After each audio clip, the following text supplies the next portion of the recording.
This is Mac OS Ken. Trump hits pause on the tariffs, China not included. Apple shares explode for some reason. And the kids are still cool with iPhone. It is Thursday, the 10th of April, 2025. I'm Ken Ray, and this is news from Mac OS Ken.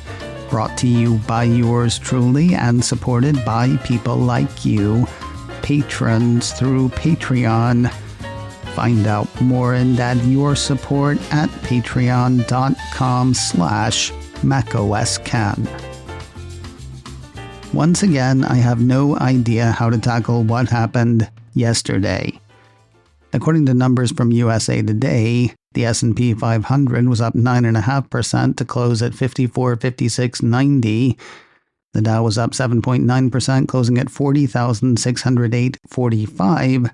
And the Nasdaq was up 12.2%, ending the day at 17,124.97 for its biggest one-day gain since 2001.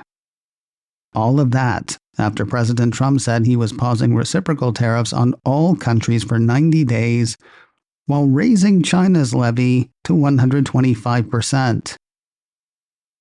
So not all countries then. Let's see, that's a 125% tariff on China plus the 10% global tariff, which is still in place. Meanwhile, other tariffs troubling for Apple, like the 46% tariff on imports from Vietnam and the 32% on imports from Taiwan, are, at the very least, put on hold. The news sent Apple shares skyward. I mean, they're still way up where they were a week ago yesterday. On the 2nd of April, they were trading at just under $224. Before Trump's lunchtime surprise yesterday, they had gotten as low as just under $172. Then the big reveal, landing Apple at $198.85 at the closing bell, up $26.43 or 15.3%, and within striking distance of its $3 trillion market cap. Props to Barron's for putting into a headline what I spent most of the afternoon thinking. Apple stock soars alongside market amid latest tariff update. That's confusing. That was the headline. With the 125% tariff on imports from China still in place, Barron's points out the blindingly obvious that prices on goods coming in from China are going to get even more expensive than previously expected. So why were Apple shares up? No one seems to have a decisive answer.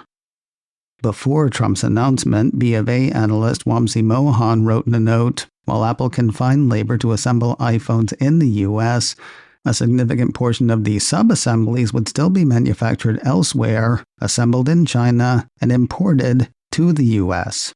This is because while it may be possible to move final assembly to the U.S., moving the entire iPhone supply chain would be a much bigger undertaking and would likely take many years, if even possible. After Trump's announcement, Barron's had Wedbush analyst Daniel Ives saying for tech stocks this was much-needed relief and pull stocks and the market from the edge of the cliff, although China remains the biggest X variable related to Apple and the broader supply chain. Maybe Apple investors were caught up in the moment. Maybe they think Trump will back off China tariffs as well, or make a deal with China, or consider tariff exemptions for the Cupertino company. That last one seems to be on the table. According to a piece from Mac Rumors, when asked on Wednesday whether he would consider exempting some U.S. companies from the tariffs in the future, Trump said that he would. As time goes by, we're going to take a look at it, he said. There are some that, by the nature of the company, get hit a little bit harder, and we'll take a look at that, he added, claiming that he will show a little flexibility. Despite keeping the company and its investors on tenterhooks, Trump is very happy to hold up Apple as illustrative of support for his policies. When speaking to the press, says the Mac Rumors piece, Trump reiterated his aim of bringing manufacturing to the United States, and he claimed that Apple building in China is unsustainable. The piece went on to quote the president as saying, If you look at Apple, Apple is going to spend $500 billion building a plant. They wouldn't be doing that if I didn't do this. They just keep building them in China, and that's unsustainable. Of course, Apple's not spending $500 billion building a plant. Additionally, the company announced the $500 billion investment before last week's tempestuous tariff announcement, in line with similar announcements made by the company in 2021 and in 2018. But everybody's having such a time. Why ruin their fun? Nothing illustrates the quick passage of time like Piper Sandler's twice a year Taking Stock with Teen survey. Anyway, nothing else does that for me.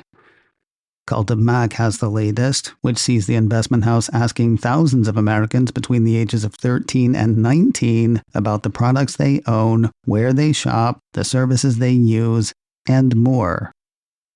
Still into iPhone, the kids are. According to the piece, 88% of teens own an iPhone. Looking back in time, the total was either essentially holding steady or growing.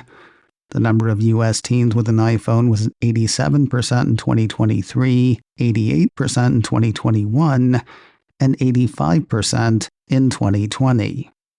All things being equal, things look good for the next round of iPhones where the kids are concerned.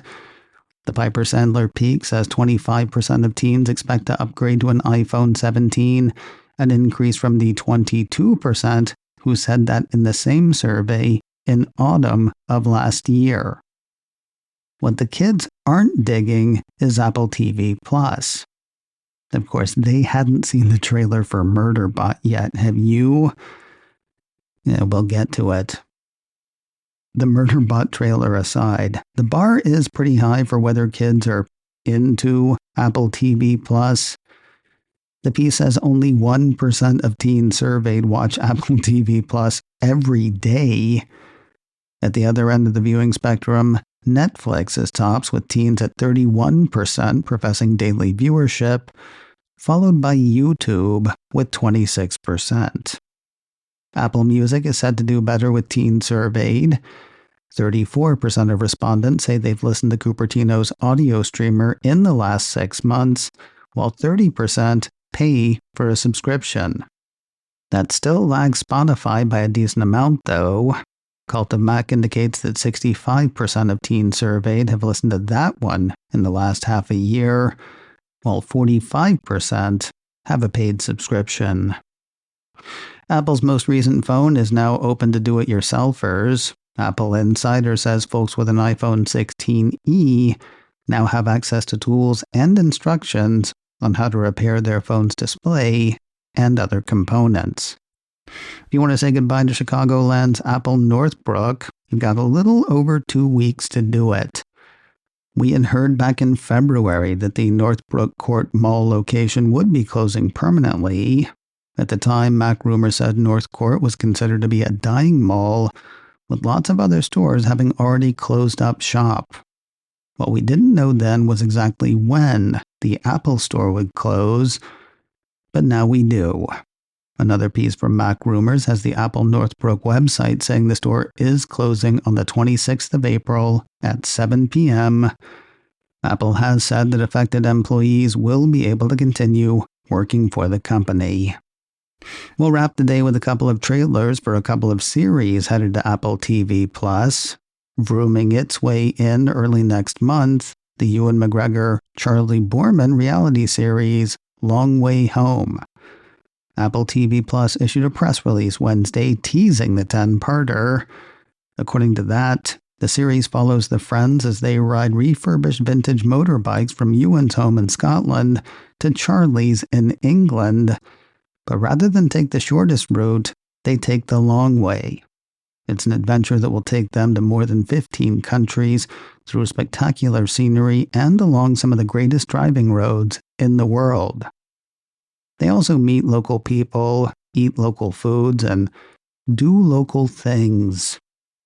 The series hits Apple TV Plus on Friday, the 9th of May. It's unclear whether episodes will hit 1 per week or all 10 at once. I guess we'll find out in about a month. Between now and then, you can catch the trailer on YouTube. And finally today, I gotta say nothing about Apple's descriptions of the upcoming Murderbot series had me excited. Then the trailer hit, and I cannot wait. In a second press release Wednesday, Apple TV Plus teased the series and outed a trailer based on Martha Wells' best-selling Hugo and Nebula award-winning book series, The Murderbot Diaries. The release says Murderbot is a sci-fi thriller comedy about a self-hacking security construct who is horrified by human emotion, yet drawn to its vulnerable clients. Played by Alexander Skarsgård, Murderbot must hide its free will and complete a dangerous assignment when all it really wants is to be left alone to watch futuristic soap operas and figure out its place in the universe. Still not a great description, but seriously, watch the trailer. You can catch that now on YouTube.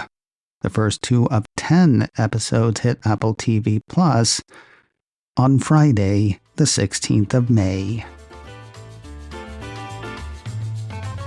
macOS Ken, brought to you by me and supported by people like you, patrons through Patreon.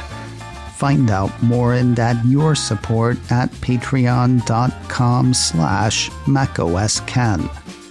Advertising handle by Backbeat Media.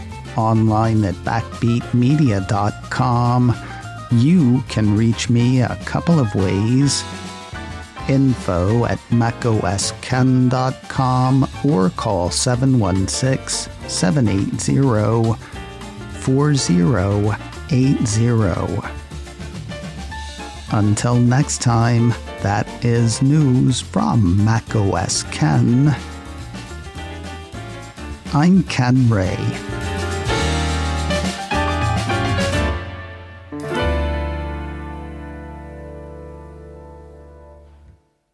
Ciao.